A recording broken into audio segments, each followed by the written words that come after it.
If you could see exactly when people would die. Maya Silvera has lived with this curse for 17 years, watching invisible timers counting down above everyone's head, powerless to change the moment they reach zero. As a paramedic, she tries to save lives, but the timers never lie, until the night she meets a mysterious stranger with mismatched eyes, one ice blue, one burning red, who tells her she carries a fragment of his shattered soul. Now, Maya's own death timer is counting down. 3 days to live. 3 days to uncover why her brother's name was on a dying man's lips, why her own soul feels incomplete, and why the stranger who should be her enemy might be her only chance at survival. The clock is ticking, and the entities hunting them aren't human. They're coming to reclaim what was never meant to exist in our world. The timer above the man's head read 3 minutes and 27 seconds. Maya Silvera tightened the tourniquet around his thigh as blood pooled beneath them on the rain-slick asphalt. His femoral artery had been severed when the motorcycle crashed through the guardrail. She knew exactly how much time she had left to save him. "Stay with me," she commanded, her voice steady, despite the chaos of flashing emergency lights and the gathering crowd. Her partner James was still retrieving equipment from the ambulance. They both knew it would be too late. But Maya knew with terrifying precision just how too late it would be. The translucent Aner numbers hovering over the man's head flickered.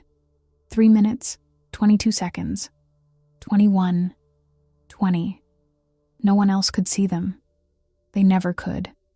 The man's eyes found hers, wide with terror. "Am I dying?"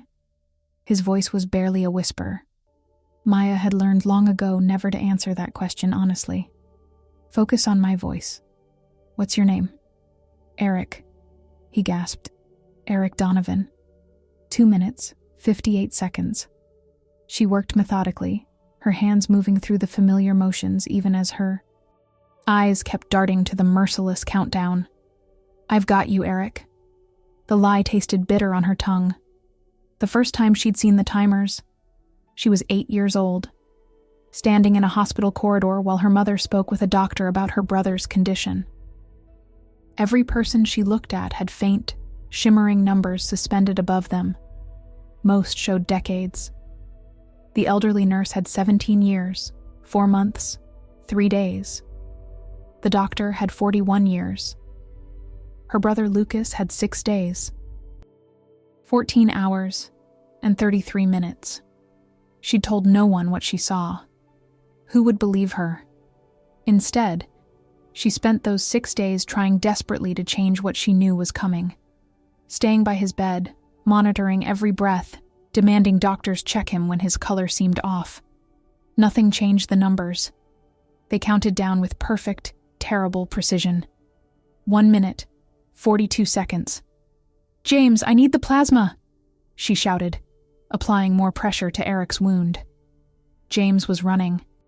Back now, arms full of supplies. "The blood's coming, Maya. 2 minutes out." But Eric didn't have 2 minutes. She looked at his face. Young, maybe 25. The same age Lucas would have been now. Sometimes she wondered if her brother's death had triggered this curse. Or maybe it had always been inside her, dormant until that moment in the hospital when she first saw the countdown to someone she loved dying. 53 seconds. Eric's hand clutched her wrist with surprising strength. "There's someone waiting for me," he wheezed. "Tell her I'm sorry." Maya felt the familiar crushing weight in her chest. The helplessness, the rage. What good was seeing death if she couldn't prevent it? "Save your strength," she said. Then, breaking every rule she'd made for herself. "What's her name? I'll tell her." "Alyssa." His grip weakened. "We had a fight. So stupid now." 29 seconds. James was beside her now, working frantically. The wail of the backup ambulance echoed in the distance, carrying the blood that would arrive exactly 1 minute and 34 seconds too late. "Maya, his pressure's dropping," James said, voice tight with controlled panic. She nodded, never taking her eyes off Eric's face. She could have told James exactly how long they had left. Instead, she held Eric's gaze, and did the only thing she could. Made sure he wasn't alone. "Alyssa knows you love her," Maya whispered, though she knew nothing about this woman waiting somewhere, unaware her life was about to shatter. "She knows." 8 seconds. 7. 6. Eric's eyes suddenly widened, looking not at her but past her. His expression transformed from pain to wonder. 3 seconds. 2. "I see him," Eric whispered. "Lucas?" Maya's heart stopped. 1. Eric's eyes went vacant. The timer disappeared. James was still working, still trying, but Maya knew. She always knew. She gently placed her hand on his arm. "He's gone." Only then did she register what Eric had said. Lucas. Her brother's name. How could he possibly know?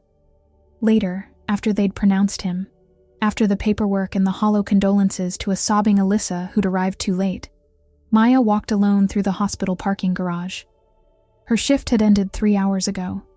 She hadn't bothered changing out of her blood-stained uniform. The numbers followed her everywhere. The security guard, 36 years. The nurse smoking by the entrance, 52 years. The elderly patient being wheeled to radiology. 6 days. Maya stopped walking. Something felt wrong. The air had changed, heavier, charged like before a lightning strike. The fluorescent lights above flickered, and in that moment of half-darkness, she sensed movement behind her. No one should carry such a burden alone. The voice was deep, melodic, with an accent she couldn't place. Ancient somehow. Maya spun around, her hand instinctively reaching for the taser in her pocket. He stood in the shadows between parked cars, tall, unnaturally. Still, she couldn't make out his features clearly, but she could see his eyes, one ice blue, one amber red, glowing faintly in the dimness. "Who are you?" she demanded. "How did you get in here?" He stepped forward, and the garage lights flickered again. In the strobe-like effect, his form seemed to shift, sometimes solid, sometimes smoke. "You saw him die tonight," the stranger said. "The motorcyclist." Maya's hand tightened around her taser. "Are you with the hospital? Police?" A smile that wasn't quite a smile. "You saw his timer, just as you see everyone's." The breath froze in her lungs. In 20 years, she had never told anyone about the timers. Never. "I don't know what you're talking about," she said, voice steady despite the fear crawling up her spine. He took another step forward. The light caught his face now. Severe cheekbones, pale skin, features too perfect to be natural. Those disturbing, mismatched eyes. Maya should have run, should have screamed for security. Instead, she found herself asking, "How did he know my brother's name?" The stranger's expression softened fractionally. "Some souls recognize each other in passing." She shook her head. "That's not possible. Lucas died 17 years ago. Death is not the end you think it is." Before she could respond, the lights went out completely. In the sudden darkness, she sensed him moving closer. She pulled the taser, but her wrist was caught in a grip like iron. Cold, so cold it burned. When the emergency lights flickered on seconds later, his face was inches from hers. This close, she could see a network of faint scars across his skin, like cracks in porcelain. "Someone is coming for you, Maya Silvera," he whispered. "They know what you are." "What I am?"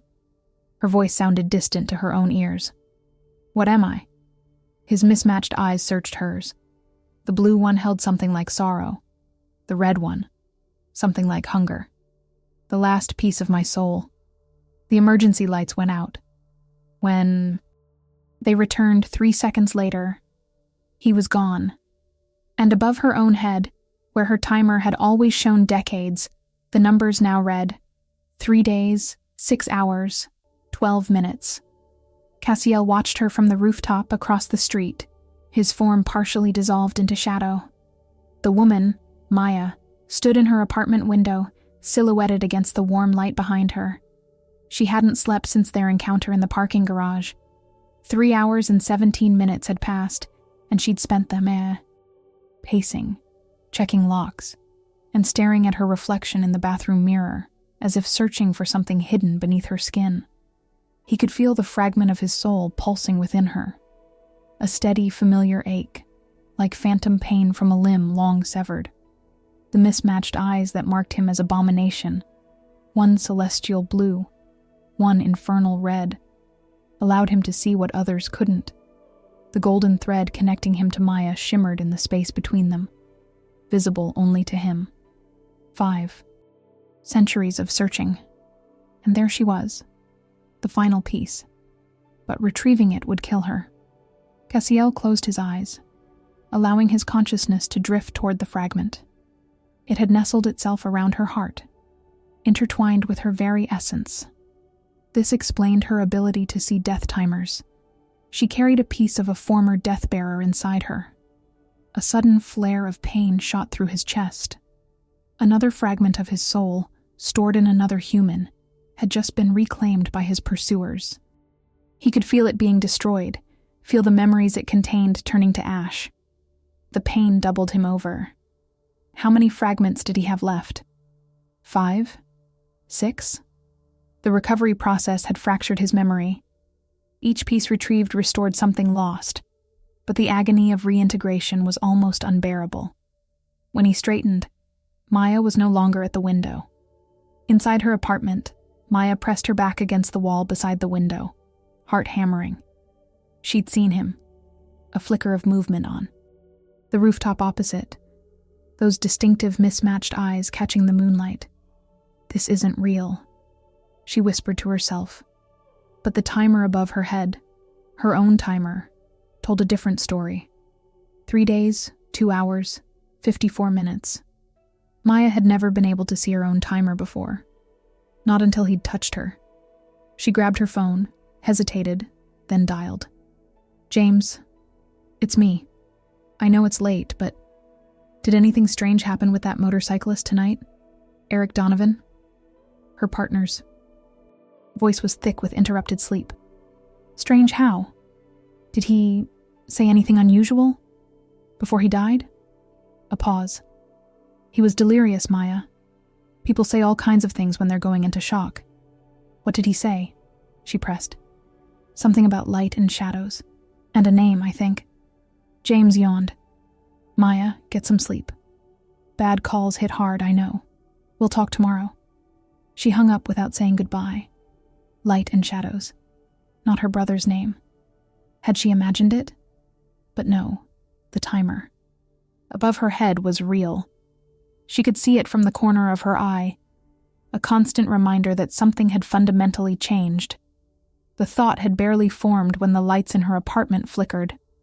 Once, twice, then darkness. Maya reached for the flashlight she kept in the drawer by the sofa. Before her fingers found it, the temperature plummeted. Her breath clouded in front of her face. "I know you're here," she said, her voice steadier than she felt. "Show yourself. If that's what you want." His voice came from everywhere and nowhere. The emergency lights in the hallway cast just enough illumination through her doorway to outline his figure as he materialized from the shadows, literally formed from them, darkness solidifying into flesh. Maya fought the urge to run. "What did you do to me? Why can I see my own timer now?" Cassiel moved deeper into the apartment, each step deliberate. His movements were too precise, as if human mobility was a second language to him. "When we touched, the fragment recognized me. It's waking up." "Fragment? Of what?" "My soul." He gestured to his eyes. "Before the split, before I became this, I was a reaper of souls. Like you see death approaching, I once guided it." Maya shook her head. "That's impossible," says the woman who sees death timers. His tone was almost gentle. "You've carried a piece of me for years, Maya, since the night your brother died." The words hit her like a physical blow. "What do you know about Lucas?" Cassiel's expression shifted, the red eye brightening slightly. "I was there. Not in this form, but I was there. My soul was already fractured then, scattered across the mortal realm. When the Reaper came for Lucas, A fragment of me attached itself to you. Your grief, your rage at death. It called to me. You're saying a piece of your soul has been inside me for 17 years. The absurdity of it should have made her laugh. Instead, a strange certainty settled over her. It explained too much. Her ability to see the timers, the constant feeling of something missing, the dreams of shadows and light that had haunted her since Lucas died. Why show yourself now? After all this time? Cassiel turned away, moving to the window. Because they found me. The ones who did this to me.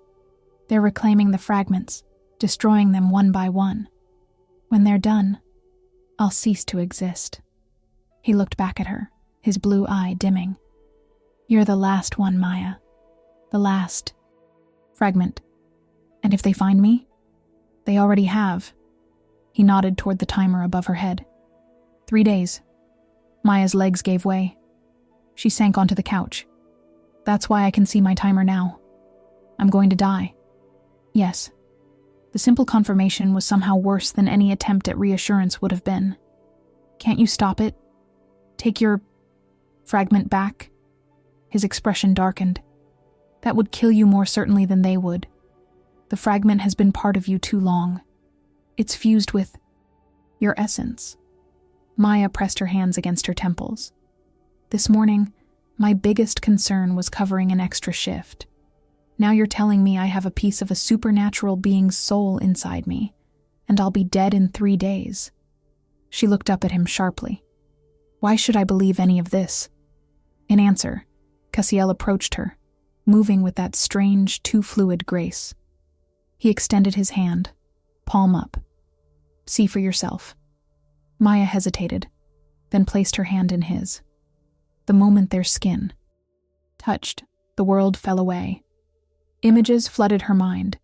A being of light and shadow, neither angel nor demon but something older, tasked with guiding souls between realms.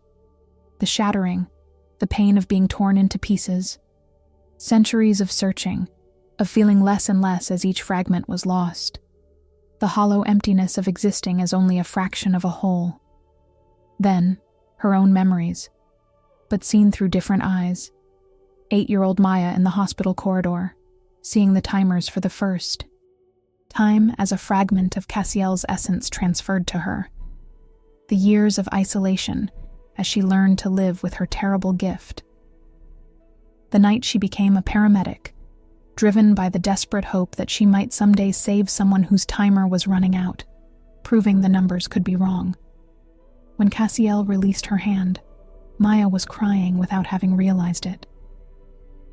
That's why Eric saw Lucas, she whispered. He wasn't seeing my brother. He was seeing you, the real you, coming to guide him.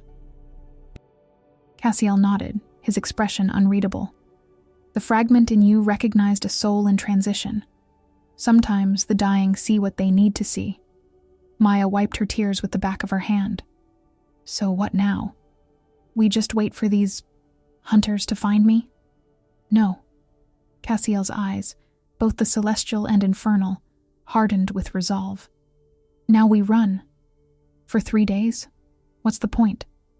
The point, Maya Silvera, he said, extending his hand to her once more, is that in 3 days, I might remember.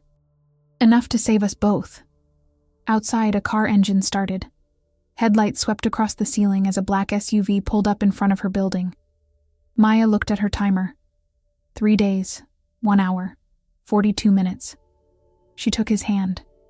The motel room smelled of dust and ancient cigarette smoke. Maya sat on the edge of the bed, watching the timer above her head reflect in the cloudy mirror across the room. 2 days, 18 hours, 7 minutes. 6 hours had passed since they'd fled her apartment. 6 hours of back roads and silence, of Cassiel's eyes constantly checking the rearview mirror of the stolen car. He hadn't explained who they were, the ones hunting them, only that they wouldn't stop until they had the last fragment of his soul. The fragment inside her. You should sleep, Cassiel said from his position by the window. He held the curtain back just enough to maintain a view of the parking lot, his profile sharp against the neon glow from the vacancy sign, with a death countdown. Hovering over my head? Not likely. Maya rubbed her eyes. How did you find me? After all this time? Cassiel was silent for so long she thought he might not answer. When he finally spoke, his voice carried a weight that seemed to press the dust particles in the air into stillness. Each fragment contains specific memories, parts of who I was. As I recover them, I become more complete. His mismatched eyes reflected differently in the glass, the blue one absorbing light, the red one reflecting it. 3 days ago, I recovered a fragment from a man in Portland. When it reintegrated, I remembered you. What do you mean, recovered? A muscle in his jaw tightened. I took it back. Did it kill him? Maya asked, already knowing the answer. Yes. The simplicity of his response sent a chill through her. And you came to do the same to me. Yes. Cassiel turned from the window to face her fully. Until I saw you. Until I felt how deeply the fragment had integrated with your essence. It's different with you. Maya stood, anger suddenly burning through her exhaustion. Different how? Because I'm useful with my death timer vision? Or because you couldn't bring yourself to kill a woman who reminds you of your humanity? Because the fragment inside you contains my compassion. The words seemed torn from him. Each fragment holds different aspects of my original self, the one inside you. It's why I can feel anything at all. Maya's anger deflated, replaced by a hollow understanding. So you need me alive to access those emotions. I need you alive because killing you would destroy the only part of me that still matters. Cassiel moved toward her, stopping just outside of arm's reach. The irony isn't lost on me. A flash of memory, not hers, surfaced in Maya's mind. Countless souls guided into light or shadow, a duty performed without question for millennia. Then betrayal, pain, the sensation of being torn apart. Who did this to you? She whispered. The architects.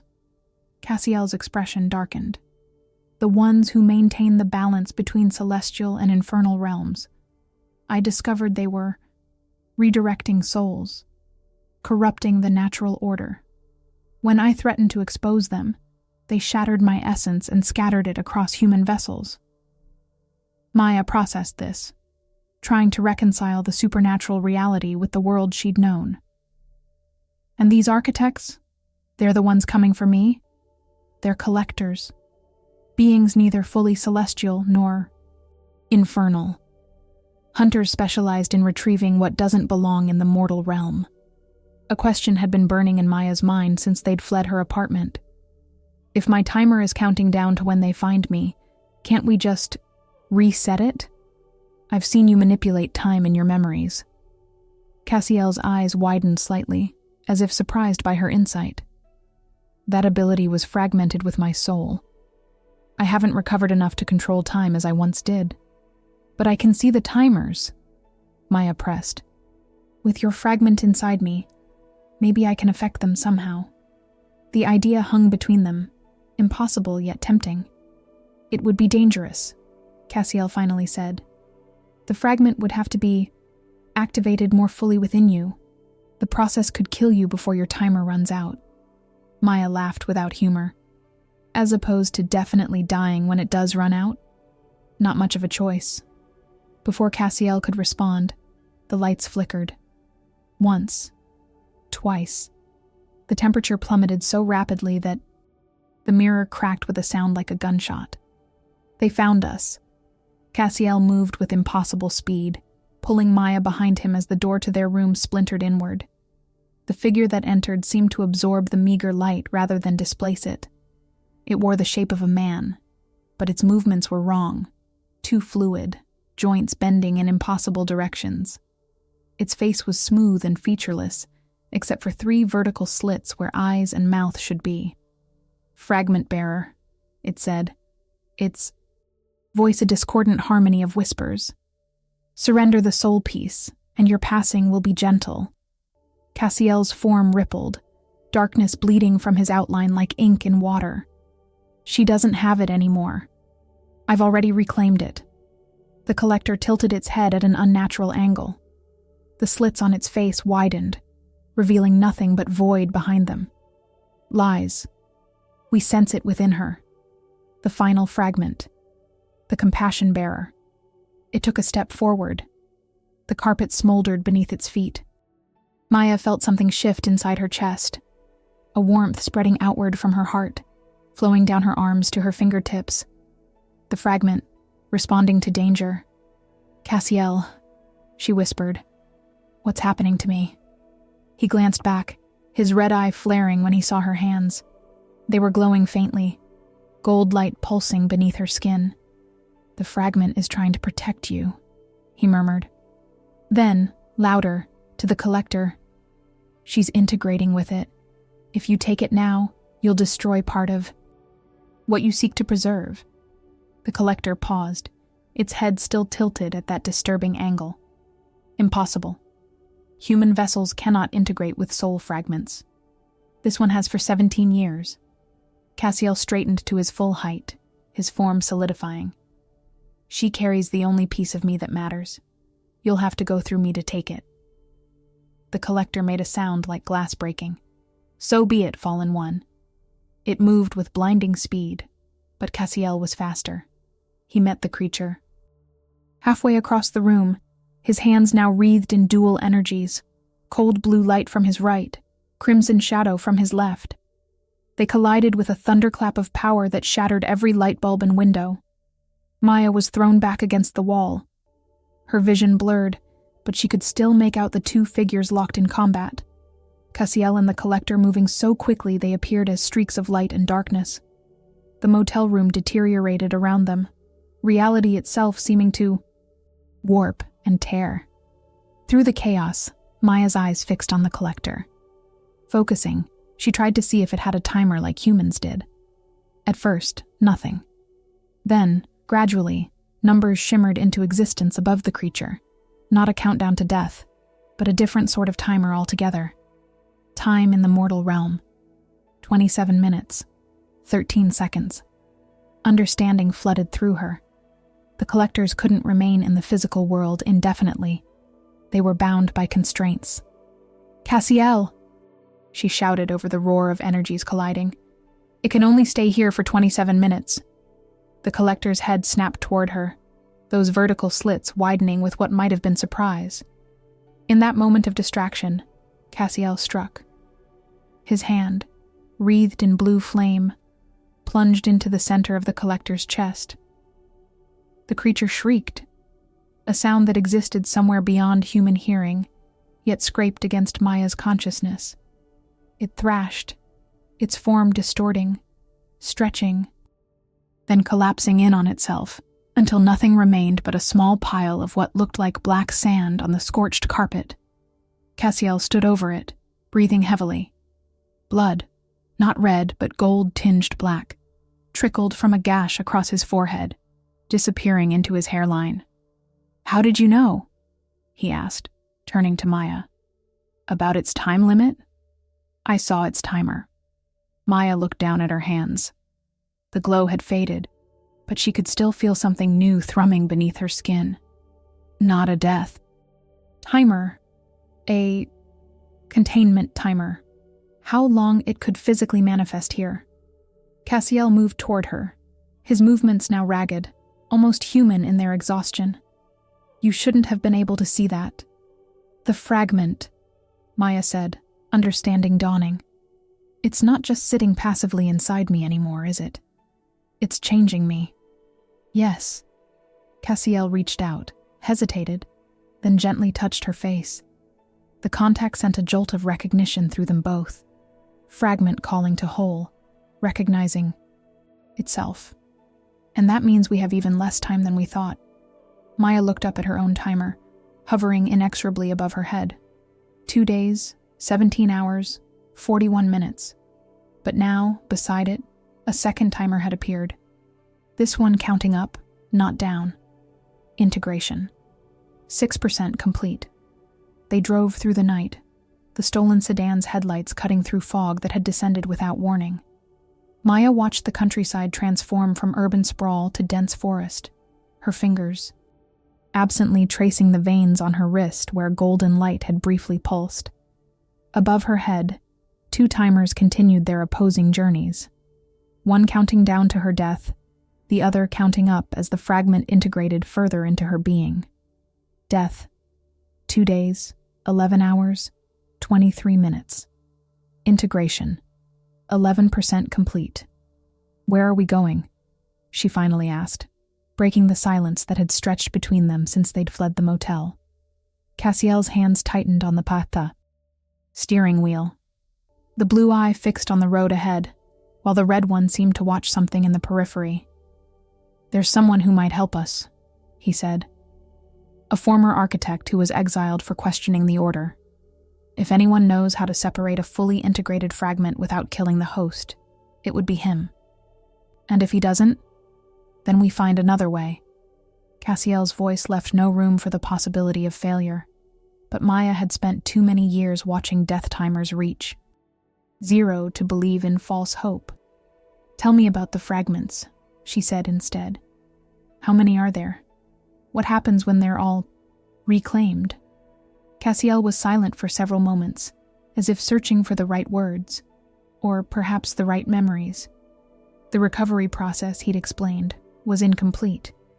Each fragment restored certain memories, but the connections between them remained broken. 13 fragments, he finally said, each containing specific aspects of my original essence. Knowledge, power, memory, rage, mercy, purpose. His eyes flickered to her. Compassion, the one you carry. And the others? You found them all? A shadow crossed his face. 8 have been reclaimed. 3 were destroyed by the collectors before I could reach them. Yours is the last. Maya did the math. That's only 12. Cassiel's jaw tightened. The 13th was different. It contained love. His voice caught on the word, as if the concept itself was painful. It was housed in a human, a child. Something cold settled in Maya's chest. What happened to them? His name was Lucas. The world seemed to tilt beneath Maya. Her brother's face flashed before her. Gap-toothed smile, eyes that seemed to know more than any 8-year-old should. The fragment inside her pulsed in recognition of the name, sending waves of grief and something like guilt through her body. "No," she whispered. "That's not possible." Cassiel's hands trembled slightly on the wheel. "I didn't know. Not until I reclaimed the memory fragment 3 days ago. Lucas carried the capacity for love. When he died, the fragment should have returned to me. Instead, it was destroyed, lost. But somehow, in that moment, the compassion fragment transferred from him to you." Maya struggled to breathe, her mind racing to process this revelation. "Are you saying my brother died because he had a piece of your soul?" "No," Cassiel said firmly. "He died because it was his time. The fragments don't change human. Death timers. But his connection to you, your grief, your rage at his loss, it created a bridge. The compassion fragment leapt from his essence to yours in the moment of his passing." Maya turned away, staring out at the fog-shrouded trees. Her brother had carried a fragment of this being's soul. Had that shaped who he was? His boundless capacity for joy, for seeing beauty where others didn't? And now she carried a different fragment. Compassion. Had that influenced her decision to become a paramedic? To try to save those whose timers were running out? How much of her life had been her own choices, and how much had been directed by this foreign piece of soul nestled within her? "You were there," she said suddenly, remembering Cassiel's earlier words. "When Lucas died, you said you were there." Pain flashed across Cassiel's face, genuine human pain that seemed to emanate from the blue eye. "Not in this form. But yes, I was drawn to his passing. The fragment called to me, even in my broken state. Did he suffer? The question had haunted Maya for 17 years. The doctors had assured her family that Lucas hadn't felt pain at the end, but she'd never quite believed them. Cassiel's expression softened. No. When souls transition, especially those of children, they're cushioned from the physical world. He felt wonder, not fear. Curiosity, not pain. Tears slid down Maya's cheeks. She didn't bother wiping them away. They drove in silence for another hour, the highway, giving way to narrower roads that wound through increasingly remote terrain. Eventually, Cassiel turned onto what appeared to be a logging road, barely wide enough for the car. "We're close," he said. As if in response, Maya's integration timer ticked upward, 12%.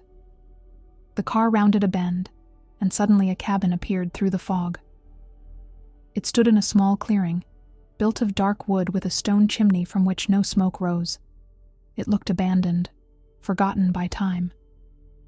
Cassiel stopped. "The car. Wait here." "Not a chance." Maya opened her door before he could protest. The air outside was unnaturally still, heavy with moisture and something else, an electric charge that made the hair on her arms stand on end. The forest surrounding the clearing was silent. No bird song, no rustling leaves. Despite the wind, she could see moving the treetops. "Something's wrong," Cassiel said, scanning the cabin and surrounding woods. He should have sensed our approach. They moved toward the cabin cautiously. Maya noticed that Cassiel's form seemed less solid here, as if the boundaries of reality were thinner, allowing his true nature to bleed through more easily. Shadows clung to him, swirling around his feet as he walked. The cabin door hung open. Inside, destruction greeted them. Furniture overturned, books and papers scattered, the remnants of what appeared to be arcane symbols scorched into the wooden floor.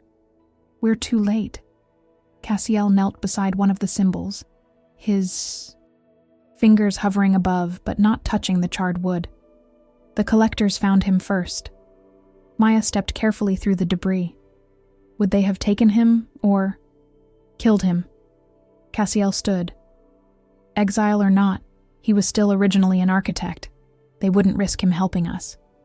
On a table that had somehow remained upright during the struggle lay a single sheet of paper, weighted down by a small, crystalline object that glowed with faint inner light. Cassiel approached it slowly, as if expecting a trap. "What is it?" Maya asked, coming to stand beside him. "A message." Cassiel picked up the crystal, which flared brighter at his touch. "And a memory anchor." The crystal pulsed once, twice, and then projected a flickering image above it. An elderly man with eyes that shimmered between silver and gold. "Cassiel," the projection spoke, its voice thin and distorted. "If you're seeing this, they found me before you did. They came yesterday, asking about fragment retrieval. I gave them nothing, but they'll be back. I've left what information I could." The image gestured to the paper beneath the crystal. "The integration process can't be reversed once it passes 50%.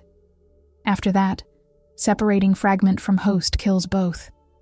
Find another way, old friend." The image flickered, the old man looking over his shoulder as if hearing something. "One last thing. The architects lied about why they fractured you. It wasn't punishment for insubordination.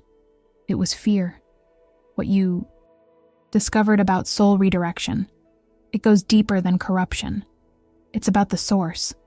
They're trying to access..." The projection cut off abruptly, dissolving into particles of light that were reabsorbed by the crystal. Cassiel set the crystal down carefully and unfolded the paper. Maya watched his expression change as he read. Shock, then grim understanding. "What does it say?" she asked. "There's no way to safely extract the fragment," he said, his voice hollow. "But there might be a way to share it." He looked up at her, both eyes gleaming with new intensity. "A partial fusion. Neither of us would be whole, but neither would be destroyed. What does that mean?" "It means you would retain part of my essence forever, and I would be permanently incomplete." We would be connected, dependent on proximity to each other for the fragment to function for both of us. Maya tried to process the implications. So I'd keep some of your soul, and you'd be able to access it when you're near me? For how long? Forever. The word hung in the air between them. As long as we both live. Before Maya could respond, the crystal on the table suddenly darkened. The temperature in the cabin plummeted. Outside, the unnatural silence deepened. They followed us, Cassiel said, grabbing her arm. We need to go, now. As they ran for the door, Maya caught sight of her timers. Death, 2 days, 9 hours, 7 minutes. Integration, 13% complete. Time was running out for both of them. They abandoned the car 3 miles from the cabin.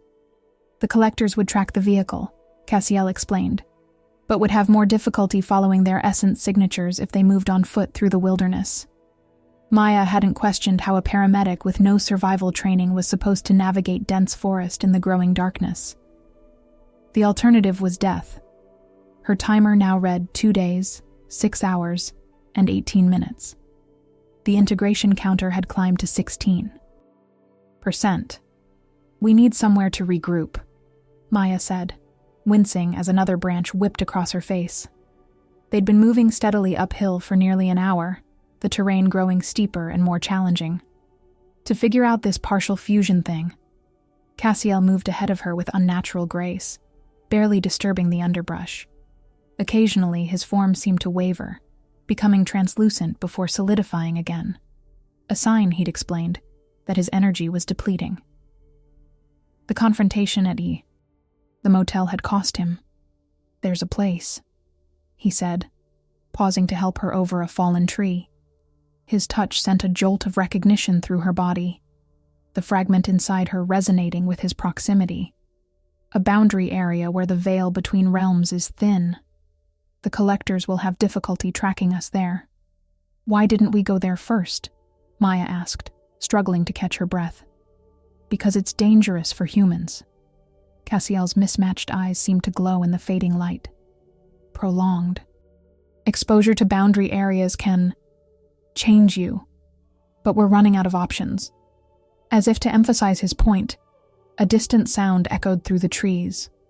Something between a howl and a scream, too modulated to be animal, but too primal to be human.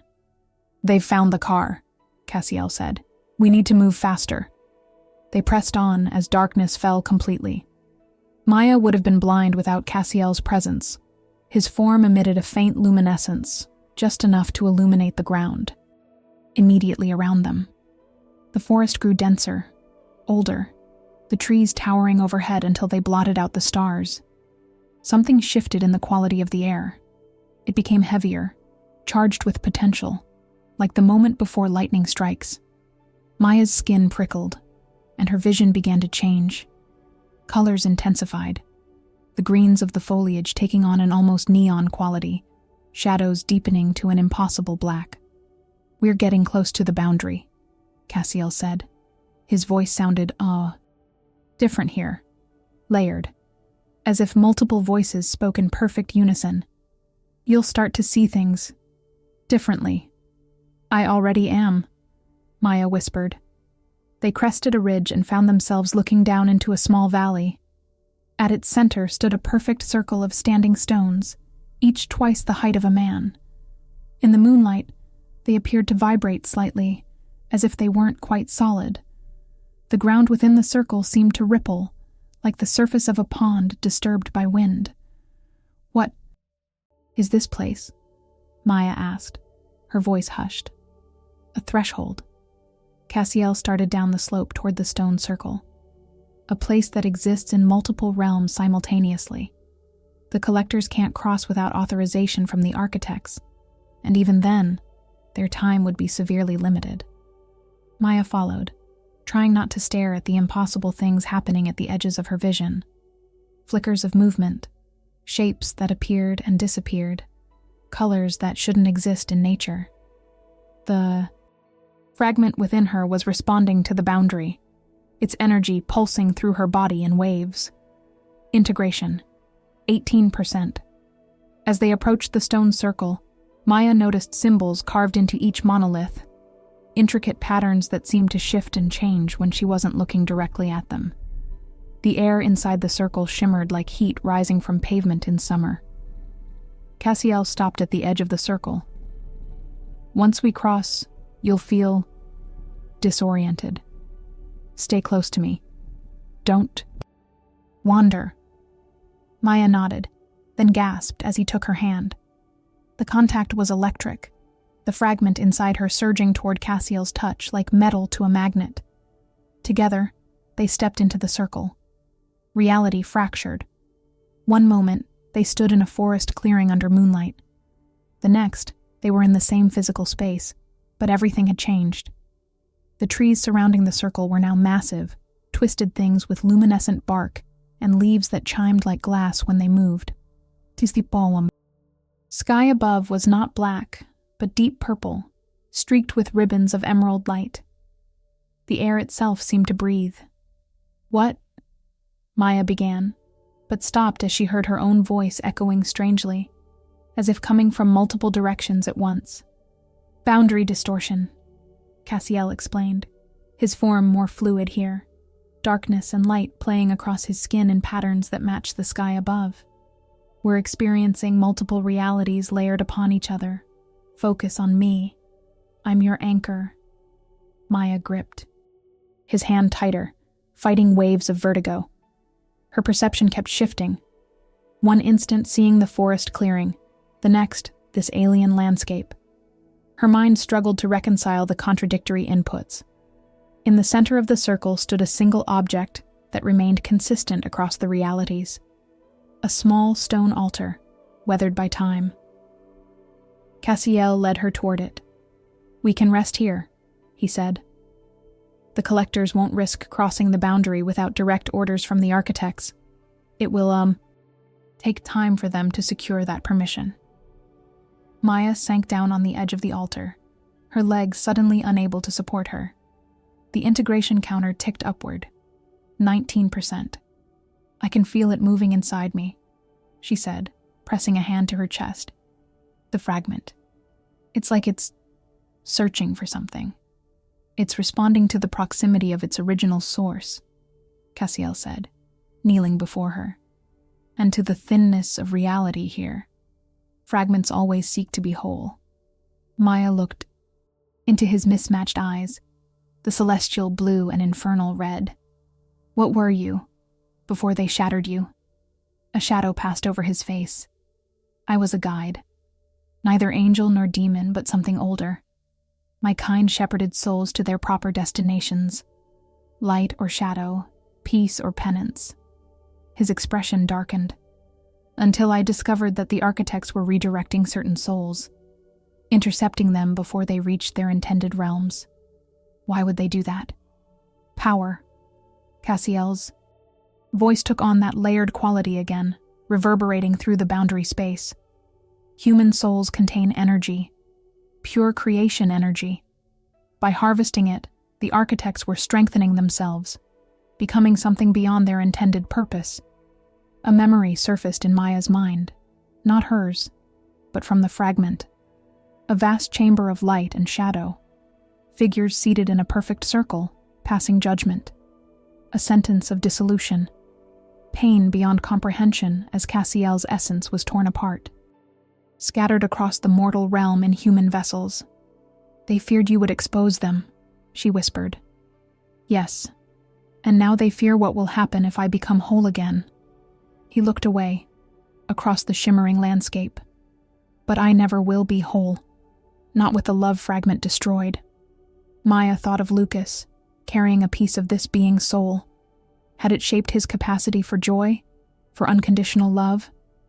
Had Cassiel's fragment made her brother who he was?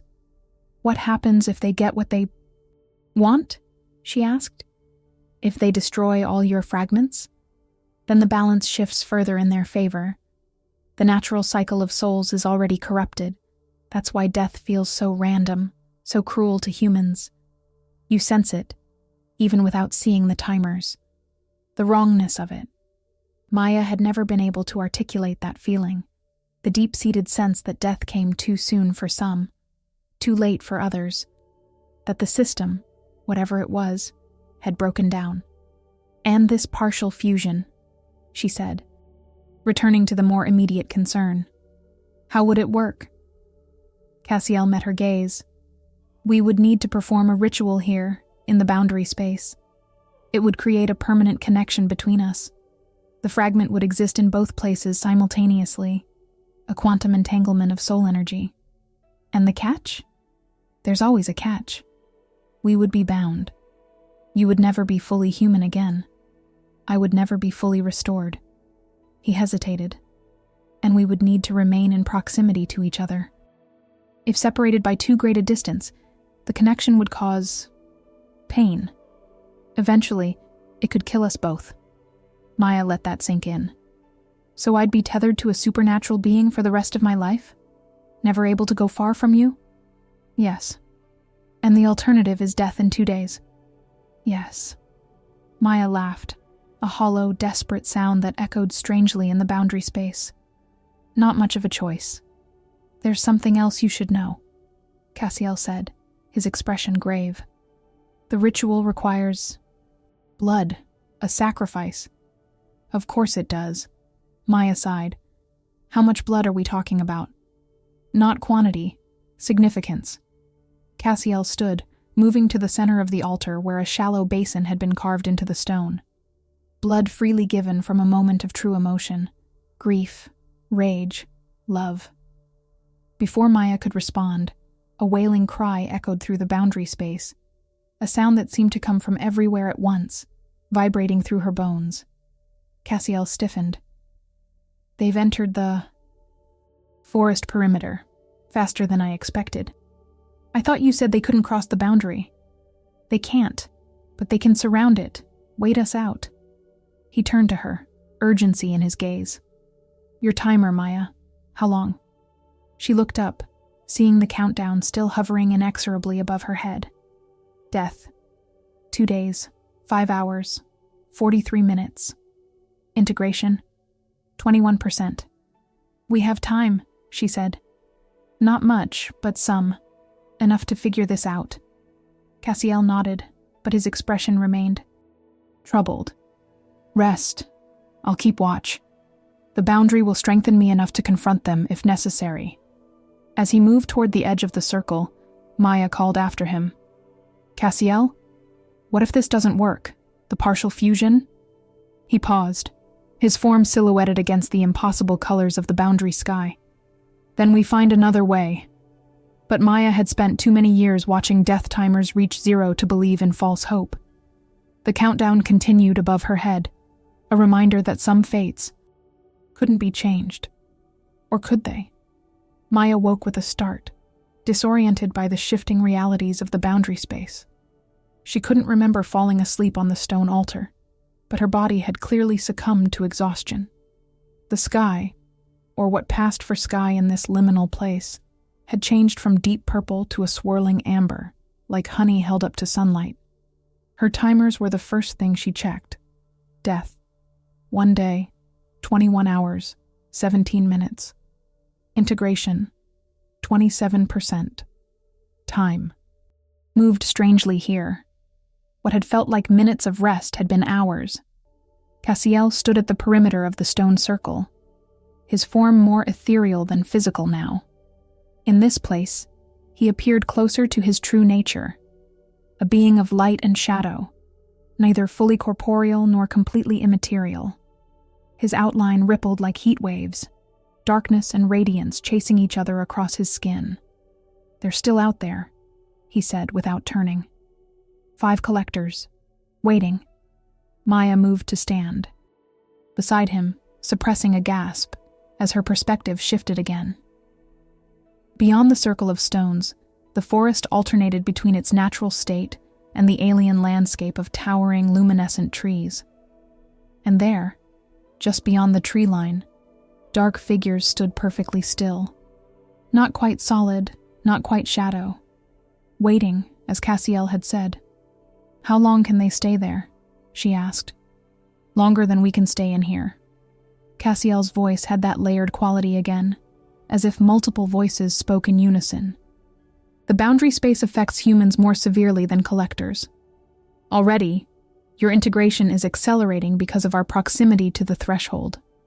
Maya felt it, the fragment inside her pulsing more insistently, responding to both Cassiel's presence and the thinness of reality here. Each pulse sent waves of sensation through her body, moments of his memories flashing behind her eyes, countless souls guided to their destinations, the profound purpose of shepherding the dead, the betrayal that had shattered him. "We need to perform the ritual soon," she said, "before the integration progresses too far." Cassiel nodded, turning to face her fully. In the strange light, his mismatched eyes seemed to contain universes, the blue one swirling with stars, the red one burning like embers. "There's something I need to tell you first, about your brother." Maya's heart constricted. "Lucas? The fragment he carried, the love fragment. I told you it was destroyed when he died." Cassiel's expression was grave. That wasn't entirely accurate. It wasn't destroyed. It was consumed. What does that mean? The architects discovered him before I could reach him. They extracted the fragment and absorbed its energy. His voice tightened with barely contained rage. "That's why I couldn't reclaim it. That's why I will never be whole, even if we succeed with the partial fusion." Maya struggled to process this. "They killed my brother for your fragment." "No." Cassiel's hand moved toward her face, hesitated, then fell back to his side. "Lucas died of his illness as he was meant to. But in the moment between life and death, when the soul is most vulnerable, they intercepted him. They took the fragment, then let his soul continue its journey. And that's what they want to do to me." It wasn't a question. "Yes, but there's more." Cassiel moved back toward the altar at the center of the circle, gesturing for her to follow. "The fragment you carry, compassion, it's connected to the one Lucas had. Love and compassion are twin aspects of the same fundamental energy. That's why the compassion fragment transferred to you in his dying moment. It was seeking its other half." They reached the altar, where Cassiel traced his fingers along symbols carved into the ancient stone, symbols that seemed to move and rearrange themselves when Maya looked directly at them. "The partial fusion ritual," he continued, "it requires a catalyst, a moment of true emotion, as I said, but specifically, it requires the emotion that corresponds to the fragment." His mismatched eyes met hers. "Compassion. I'm a paramedic," Maya said. "I deal in compassion every day. Professional compassion isn't enough. The ritual requires soul-deep compassion, the kind that transcends reason. Compassion for someone who perhaps doesn't deserve it." Understanding dawned on Maya. "You want me to feel compassion for you, even knowing that your fragment is the reason I'm being hunted, even knowing that a piece of you led to my brother's soul being violated." "Yes." The simplicity of his answer hung in the space between them. Before Maya could respond, the ground beneath them trembled. The standing stones vibrated, emitting a low hum that seemed to resonate with the fragment inside her chest. Outside the circle, the collectors had begun to move, gliding toward the perimeter in perfect unison. "They're testing the boundary," Cassiel said, tension evident in his voice. "They can sense the fragment responding to this place." Another tremor shook the circle, stronger this time. Fine cracks appeared in the nearest standing stone. "The boundary is weakening," Cassiel said, urgency creeping into his tone. "We need to perform the ritual now." "But I don't know if I can," Maya began. "Then we both die." Cassiel's form flickered, darkness momentarily overtaking the light. "And the architects continue corrupting the natural order of souls." Maya looked at the altar, then at the advancing collectors, then back to Cassiel. "Tell me what to do." Working quickly, Cassiel arranged small stones from the ground into a pattern on the altar's surface. a spiral that mirrored the one carved into the basin at the center. From his pocket, he produced the crystal they'd found in the cabin, now pulsing with faint internal light. "When I tell you," he instructed, placing the crystal in the center basin, "you need to offer your blood. Just a few drops. As you do, focus on what you feel for me, whatever that may be." Maya swallowed hard. "And you? What will you be doing?" "Channeling my essence through the fragment inside you." His expression softened slightly. "It will hurt, Maya. For both of us." Another tremor rocked the circle, this one violent enough to send cracked spiderwebbing across the ground. One of the standing stones toppled, crashing to the earth with a sound like thunder. Through the gap, Maya could see the collectors more clearly now, their featureless faces split into those vertical openings, revealing nothing but void within. Cassiel took her hands, positioning them over the crystal in the basin. "Now, Maya, we're out of time." Maya hesitated. How could she feel genuine compassion for this being who had, however unintentionally, brought such danger into her life, whose fragment had been part of her brother's fate? But then memories washed over her, not her own, but Cassiel's, transmitted through the fragment inside her.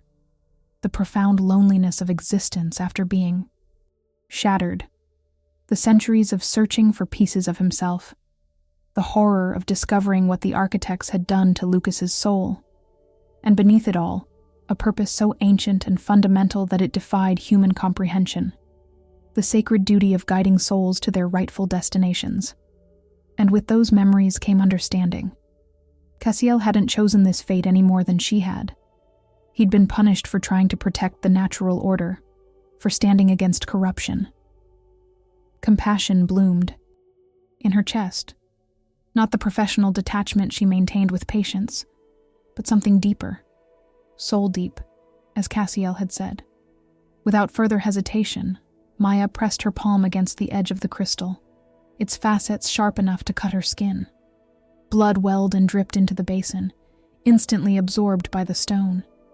The effect was immediate and overwhelming. The crystal flared with blinding light, and the fragment inside Maya's chest seemed to tear itself free, sending white-hot pain radiating through her body. She would have collapsed if not for Cassiel's grip on her other hand. His form became entirely fluid now, darkness and light separating into distinct currents that flowed around and through him. Both his eyes, blue and red, began to glow with increasing intensity as he spoke words in a language that sounded like glass breaking and stars forming and souls passing from life to death. The pain intensified until Maya was certain she would die from it, not in 1 day and 21 hours, but now, in this moment. The fragment was being pulled in 2 directions at once, stretching between her and Cassiel like a rope in a tug of war. Then, suddenly, something shifted. Instead of being torn apart, the fragment seemed to multiply, replicate. 1 became 2, yet they remained connected, quantum entangled across the space between their bodies. The pain vanished as quickly as it had come, replaced by an entirely new sensation. Awareness of Cassiel on a level that transcended physical proximity. She could feel his essence, his thoughts, the very rhythm of his existence pulsing in tandem with her own heartbeat. The crystal in the basin shattered, its fragments turning to dust that swirled upward in a spiral of light. Around them, the remaining standing stones hummed with energy, creating a barrier that pushed back the collectors attempting to breach the circle. Cassiel's form gradually solidified, though he still appeared more ethereal than human. His mismatched eyes fixed on Maya with an expression of wonder and uncertainty. "It worked," he whispered. "The partial fusion. It actually worked." Maya looked down at her hands, now glowing faintly from within. Then she glanced up at her timers. Death. Timer gone. Integration. 50%. Stable. "The death timer," she gasped. "It's gone." Cassiel nodded. "The collectors can no longer claim you without destroying the fragment they seek to preserve. We've reached an impasse." before Maya could respond. The ground shook violently. The stone circle trembled, more cracks spreading through the ancient monoliths. Outside, the collectors had begun to emit a high-pitched keening sound that seemed to physically erode the boundary. "They're calling for reinforcements," Cassiel said grimly. "The architects themselves will come now." "What do we do?" Cassiel's expression hardened with resolve. "We run, and then, when we're ready," his mismatched eyes gleamed with newfound purpose, "we fight. Back." They ran through the forest as reality collapsed behind them. The boundary circle had shattered completely moments after they'd fled, the ancient stones crumbling to dust as the collectors poured through the gap between worlds. The partial fusion had saved Maya from her death timer, but it had also made them both targets of something far worse than collectors. "The architects rarely manifest in the physical realm," Cassiel explained as they navigated the dense undergrowth. Dawn was breaking, casting long shadows through the trees. When they do, reality bends around them. They aren't bound by the same limitations as collectors. Maya could barely process his words through the strange new awareness thrumming inside her. The partial fusion had changed her perception fundamentally. She could feel Cassiel even when not looking at him, a constant presence in her mind, like a compass needle pointing toward magnetic north. More disconcertingly, she could now see fragments of the world as he did. Layers of existence, the thin spots between realms, the shimmering trails of recent soul passages, and the death timers. They had changed. She still saw them hovering above every living thing, but now she understood them differently. Not as immutable countdowns, but as probabilities, threads of potential that could, under certain circumstances, be rewoven. "I can see them differently now," she said, as they paused by a stream to catch their breath. "The timers. They're not fixed." Cassiel turned to her, surprise evident in his mismatched eyes. "You shouldn't be able to perceive that, not with only half the fragment." "But I do." Maya reached out instinctively, her fingers hovering near a small forest bird perched on a branch above them. Its timer read 3 days, 7 hours, 12 minutes. But as she focused, the numbers became translucent, revealing patterns behind them, pathways of possibility. "They can be changed." "In theory, yes. But the consequences—" Cassiel broke off, his head snapping toward the direction they'd come from. "They're close. We need to move." They continued their flight through the forest, but Maya's mind raced with this new understanding. If death timers could be altered, then perhaps there was more to this fusion than survival. Perhaps there was purpose. By midday, they'd reached the edge of the wilderness. A small town sprawled in the valley below them. Ordinary human civilization, oblivious to the cosmic drama unfolding in the hills above. "We can't go down there," Cassiel said, studying the town with a troubled expression. "The architects won't hesitate to harm innocents to reach us." "Then where do we go?" Maya asked, exhaustion evident in her voice. "There's one place they won't expect." Cassiel's form flickered slightly, his control slipping as fatigue set in. The partial fusion had stabilized him, but he was still incomplete, still vulnerable. The place where this all began. "The hospital where Lucas died," Maya whispered, the knowledge coming to her not from memory, but from the fragment they now shared. "That's where you first found me." "Yes. Hospitals are liminal spaces, thresholds between life and death. The architects avoid them because the concentration of natural soul transitions interferes with their ability to manipulate the order. They change direction, moving parallel to the town rather than toward it. Their connection made communication easier. Often, a glance or gesture was sufficient, where words would have been needed before. Maya found herself anticipating Cassiel's movements, just as he seemed to instinctively understand her limits, slowing or offering assistance before she needed to ask. As they traveled, Cassiel explained more about the architects and their corruption of the natural order. "They were created to maintain balance," he said, as they navigated a steep hillside, "to ensure that souls flowed properly between realms. But over time, they discovered they could siphon energy from certain souls, those with particular qualities or experiences, to increase their own power.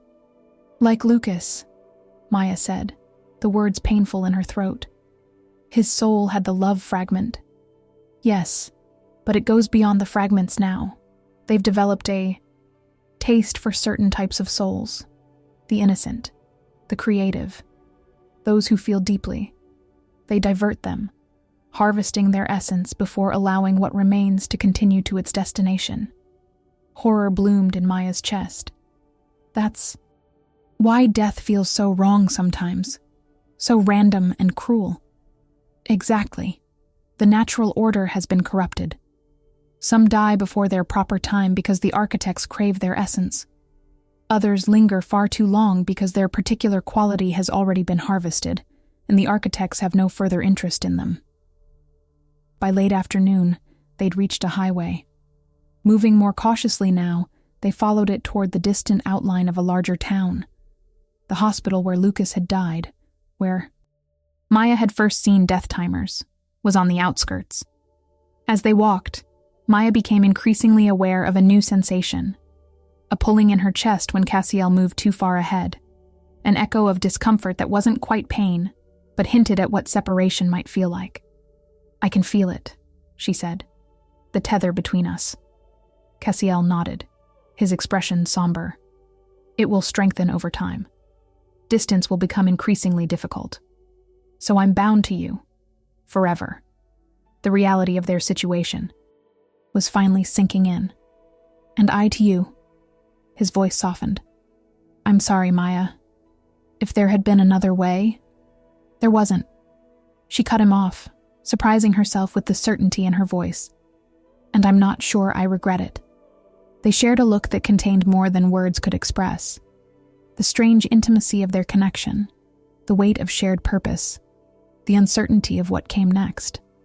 As the sun began to set, casting long shadows across the landscape, they reached the outskirts of the town. The hospital stood on a hill, its windows glowing with warm light against the darkening sky. For Maya, it was a place of both profound loss and new beginning, where Lucas had died, where she'd first seen the timers, where her path had irrevocably changed. They approached cautiously, aware that while the architects might avoid the place, collectors would have no such limitations. The partial fusion had altered Maya's appearance subtly, a faint luminescence to her skin, a depth to her eyes, that hadn't been there before. Cassiel, by contrast, had to concentrate to maintain a fully human appearance, his true nature constantly threatening to bleed through. "What exactly are we looking for here?" Maya asked as they surveyed the hospital from the cover of trees across the street. "The point of origin," Cassiel replied. "The exact spot where the fragment transferred from Lucas to you. There will be echoes, resonances that might help us understand how to use the partial fusion against the architects. You think we can fight them?" Maya couldn't keep the skepticism from her voice. "They shattered you completely before. Now you're even less whole." "But I'm not alone anymore." Cassiel's mismatched eyes met hers. "And the partial fusion gives us something they won't expect. The ability to manipulate death timers." Maya started. "What? How?" "I don't know precisely, but I can feel it through our connection. You've gained an aspect of my original nature as a guide. The ability to not just see death's approach, but to potentially influence it." The implications staggered her. "Are you saying I could change when people die?" "Within limits. Nothing is absolute." Cassiel's expression grew grave. "But you might be able to restore some of what the architects have corrupted. Return certain deaths to their natural timing." Before Maya could process this, a familiar cold sensation washed over them. The air grew heavy, charged with potential. Across the street, hospital lights flickered. "Collectors," Cassiel whispered, pulling Maya deeper into the shadows. "They've found us." They watched as 3 figures materialized at the hospital entrance, humanoid in shape but wrong in movement, their bodies flowing rather than walking, their featureless faces disturbing in their blankness. "They won't enter," Cassiel said. "But they'll wait. Set a perimeter. So we're trapped." "Not quite." A small, grim smile touched his lips. "There's another way in. Through the morgue." Maya suppressed a shudder. "Of course there is." They circled around to the back of the hospital, where a service entrance led to the lower levels. As they approached, Maya felt the fragment inside her responding to the proximity of death. Not just the timers of the living, but the echo of recent passages, the lingering energy of souls newly departed.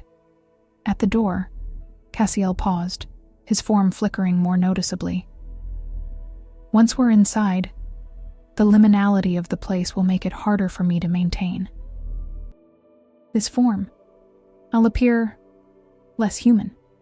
"I think I'm past being shocked by your appearance," Maya said, attempting humor despite the tension knotting her stomach. Cassiel placed his hand on the electronic lock. For a moment, nothing happened. Then, as his form rippled and darkened, the mechanism clicked and the door swung open. "How did you do that?" Maya asked. "Boundary manipulation, shifting the threshold between electronic states." He gestured for her to enter. "It's easier in places like this, where the veil is already thin." They slipped inside, into the cool, antiseptic air of the hospital's lower level. Signs pointed toward the morgue, pathology, mechanical rooms.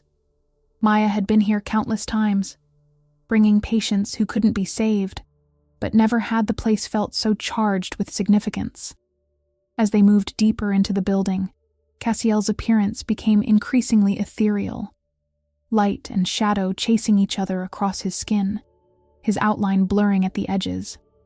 He looked like what he truly was, a being of neither realm, existing in the boundaries between. And in the space between them, the connection of the partial fusion pulsed like a second heartbeat, binding their fates together in ways neither fully understood. Whatever came next, they would face it as neither fully separate nor completely whole. An impossible union forged in the liminal space between life and death, between human and other, between ending and beginning.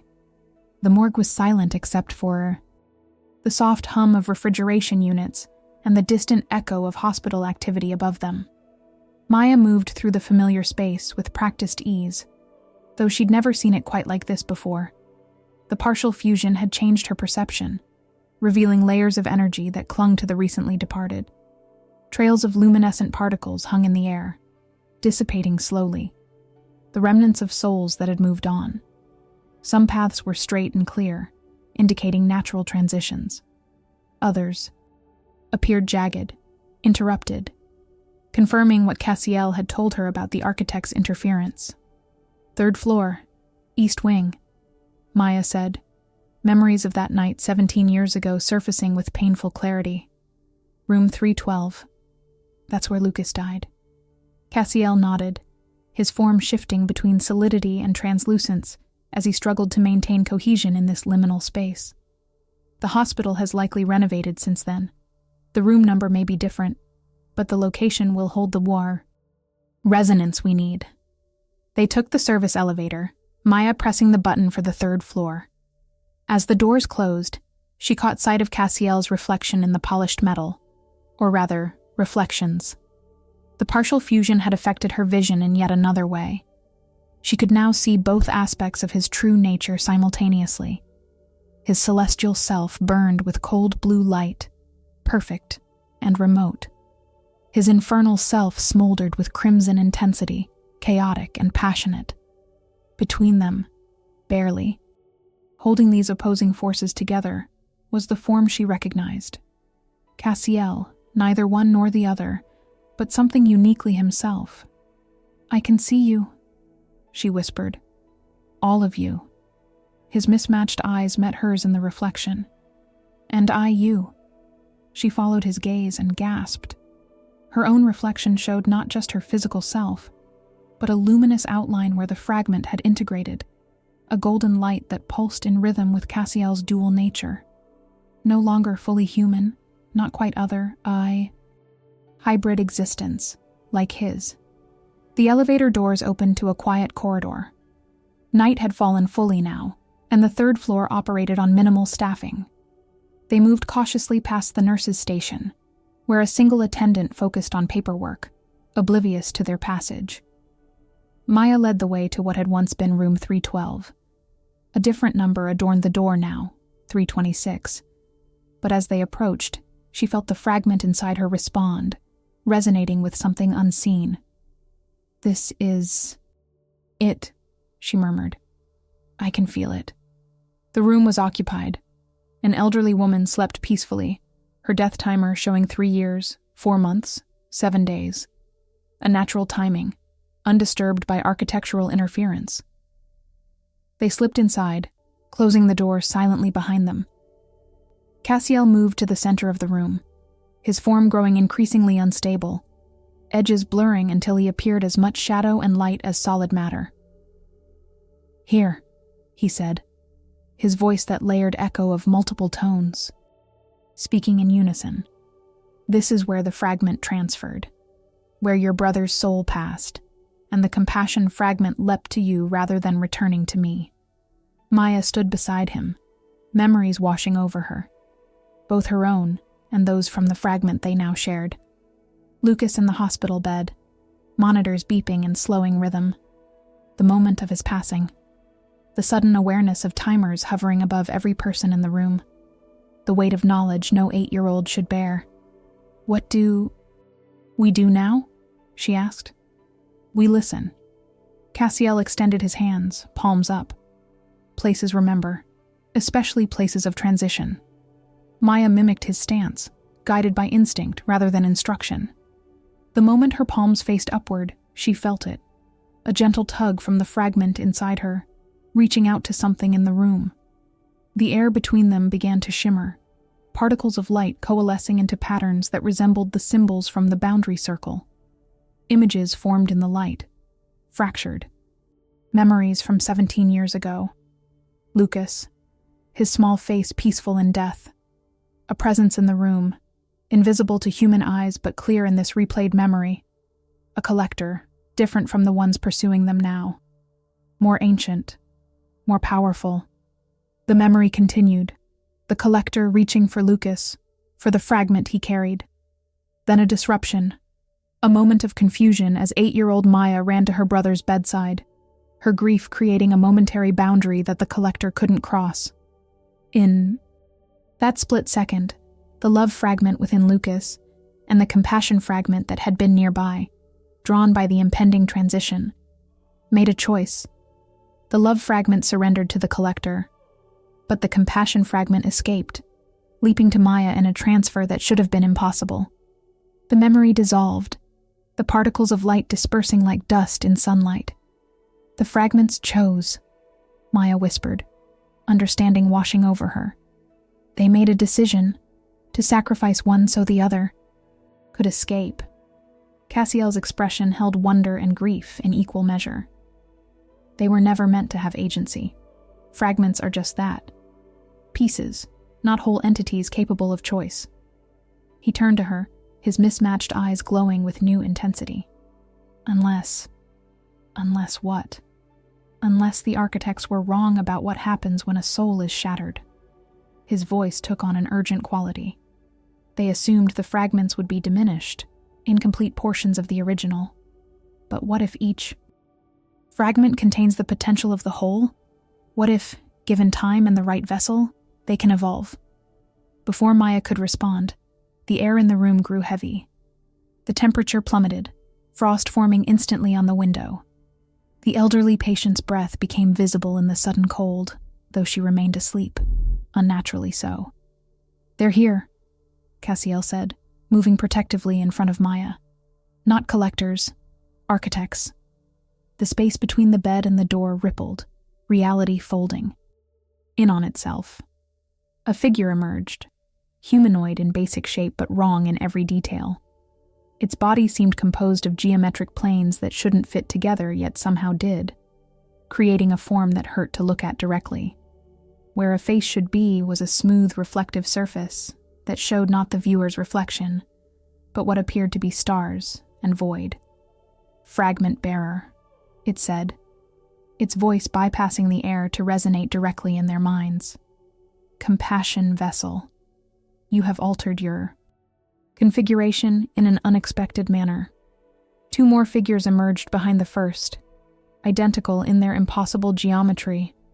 The room should have been crowded with their presence, yet they occupied space differently, as if folding reality around themselves.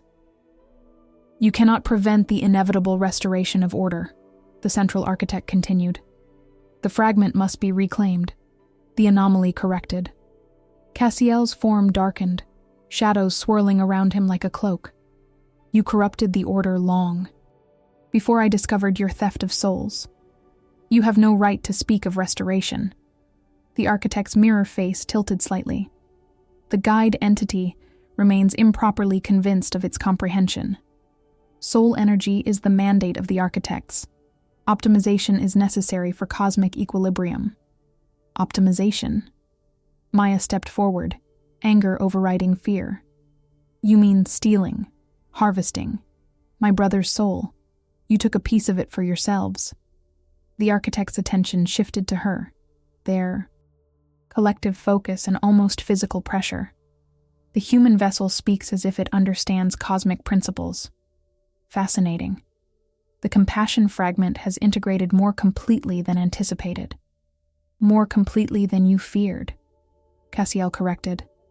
"Because now she can see what you've done to the death timers, how you've corrupted the natural order for your own power." The room temperature dropped further.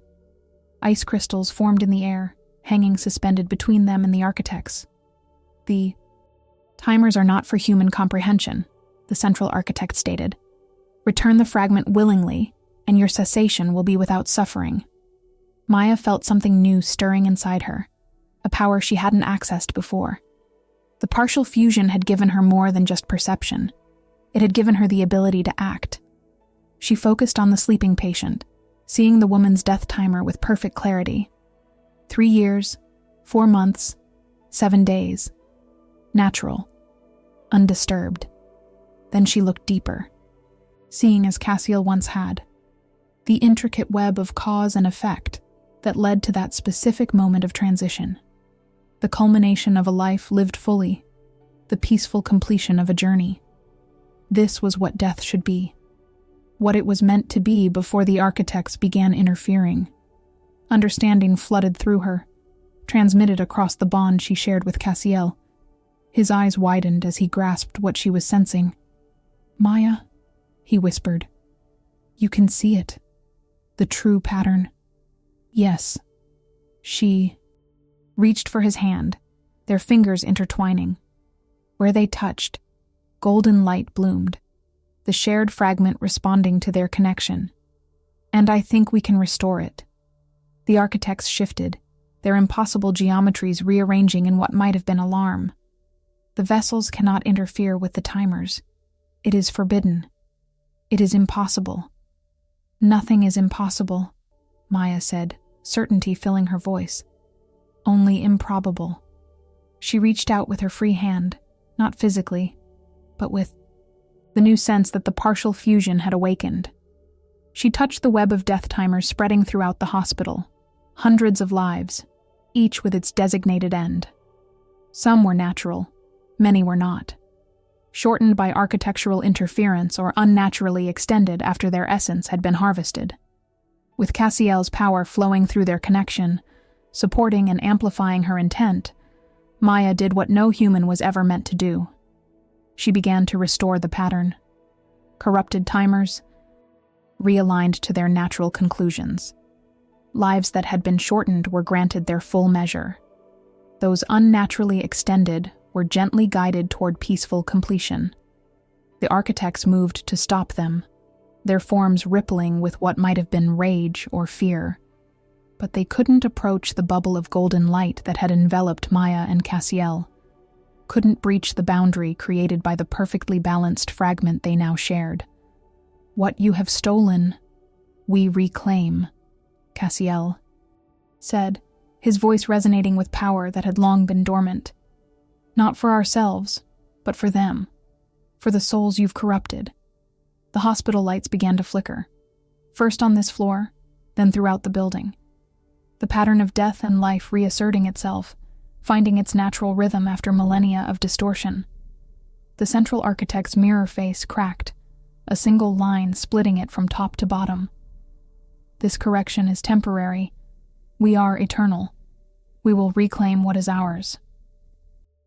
Not eternal, Maya said, understanding flowing through her from the fragment, from Cassiel's memories, from the cosmic knowledge they now shared. Nothing is eternal except change itself. The architects began to fade, their impossible forms becoming transparent as the natural order reasserted itself in this place. They weren't destroyed, beings such as they couldn't be eliminated so simply, but their influence here, in this threshold space, had been temporarily severed. As the last of their presence faded, Maya turned to Cassiel. The glow surrounding them gradually diminished, but the connection between them remained. Stronger now, more defined. The partial fusion had evolved into something the architects hadn't anticipated. A perfect balance between human and other, between compassion and purpose. "What happens now?"